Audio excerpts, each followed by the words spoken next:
नायक सभापति ओडिशा सरकारी आउटसोर्सिंग कर्मचारी महासंघ आंदोलन चलला आज की 7 दिन है। आज पर्यंत सरकार आमको डाकिकी आलोचना करूना कि प्रतिश्रुति पूरण करने कौन लिखित प्रतिश्रुति दौना।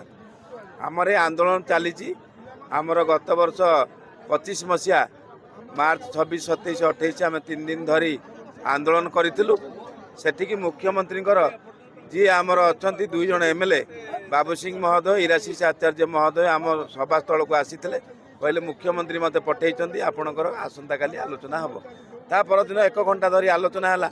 आईन मंत्री अध्यक्षतार एक कमिटी गठन कराई जहाँ मसे मध्य आपणकर दाबी प्रतिश्रुति पूरण पर मुख्यमंत्री को रिपोर्ट देवे और मुख्यमंत्री आपण दाबी पूरण करेंगे।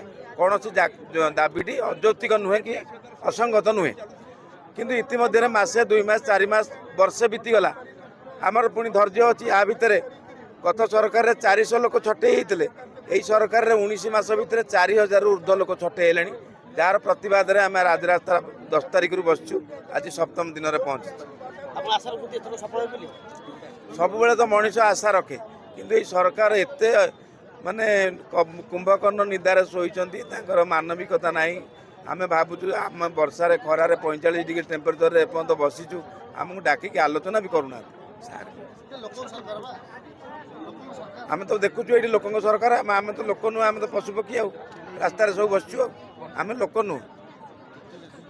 राज्यर असहाय कर्मचारी कथा शुणव नहीं।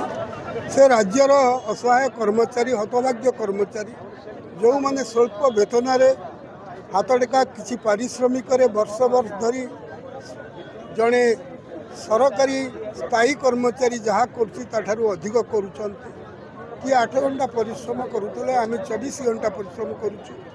दिन राति के एक करी सरकारी योजना को सफल रूपायन करुचु। एते सत्वे आम आर्थिक भाव में शोषित होचु। थर्ड पार्टी एजेंसी माने और तले थबा अधिकारी माने आमको मिल भगत करी आमको शोषण कर शोषण मुक्ति पाई आमको आउ बंचे रखापी आम परिवार को बंचे रखापी आमको शुणु माननीय मुख्यमंत्री शुणु। हरियाणा, मध्य प्रदेश, उत्तर प्रदेश, उत्तराखंड, पंजाब, दिल्ली आपणकर विभिन्न राज्य बीजेपी शासित राज्यर मुख्यमंत्री माने तांकर आउटसोर्स कर्मचारी मान को न्याय देइछन। मोहन सरकार निजे जे तबले आम आंदोलन स्थल को आसी छाती पठे आम दुख प्रकाश करुले तो कहते ये सरकार नवीन सरकार भूल करछि आमे कौन निआरे मुतीचु एमाने कौन निआरे मुतीचंती तांकु रेगुलर कले ना। तेणु से मुख्यमंत्री आज होती।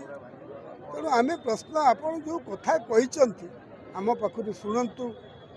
जगजीत सिंह बनाम स्टेट ऑफ पंजाब केस रे कहले माननीय सुप्रीम कोर्ट 113 पृष्ठार जजमेंट रे जे यांकु समान काम पाई समान दरमा दब।